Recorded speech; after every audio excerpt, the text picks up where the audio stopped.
விஷாலோட காதுல நான் இதை தான் சொன்னேன் அப்படின்னு அன்ஷிதா ஓப்பனாக பேசியிருக்காங்க. இது சமூக வலைத்தளங்களிலும் பெருமளவு பேசப்படுது.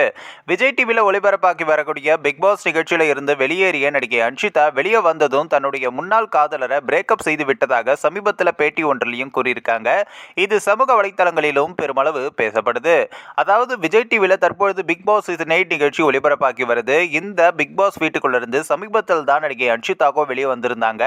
அப்படி பிக் பாஸ் வீட்டுக்குள்ள அன்ஷிதாவும் பிஜே விஷாலும் காதலிப்பதாகவும் சில வதந்திகள்லாம் வந்திருந்தது. இந்நிலையில தான் வெளியே வந்தோடனே இது குறித்து ஓப்பனாக பேசியிருக்காங்க.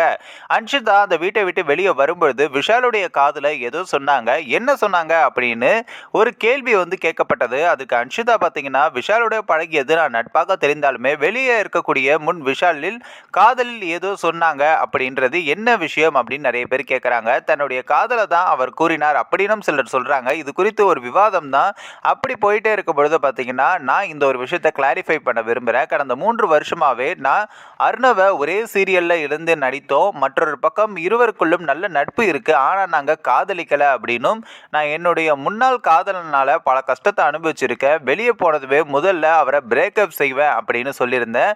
இப்போது மீகவும் அப்படி போல்டாக அவரை பிரேக்கப் செய்துட்டேன் அப்படின்றதையும், விஷால் காதலை என்னுடைய முன்னாள் காதலனுடைய பெயரை தான் நான் சொன்னேன் அப்படின்ற மாதிரியும் சொல்லியிருக்காங்க. அந்த முன்னாள் காதலன் யார் அப்படின்றது தான் அன்ஷிதா ரசிகர்களுக்கும் ரிவீல் செய்வாரா அப்படின்னு நிறைய பேர் வெயிட் பண்ணிட்டு இருக்காங்க. யாரா இருக்கும் அப்படின்ற ஒரு எக்ஸ்பெக்டேஷனும் இருக்கு. காரணம் என்ன அப்படின்னா, அர்ணவை நிறைய பேர் சொல்லிட்டு இருந்தாங்க. ஆனா அவர் நல்ல நண்பர் அப்படின்ற மாதிரியும் சொல்லிட்டாங்க. ஸோ அப்போ யாரா இருக்கும் அப்படின்ற ஒரு கேள்வியும் எழுந்திருக்கு. இந்த ஒரு வீடியோ குறித்து உங்களுடைய கருத்துக்களை நீங்க மறக்காம கமெண்ட்ஸ்ல சொல்லுங்க. நம்ம ஏஷியாநெட் நியூஸ் தமிழையும் தொடர்ந்து ஃபாலோ பண்ணுங்க.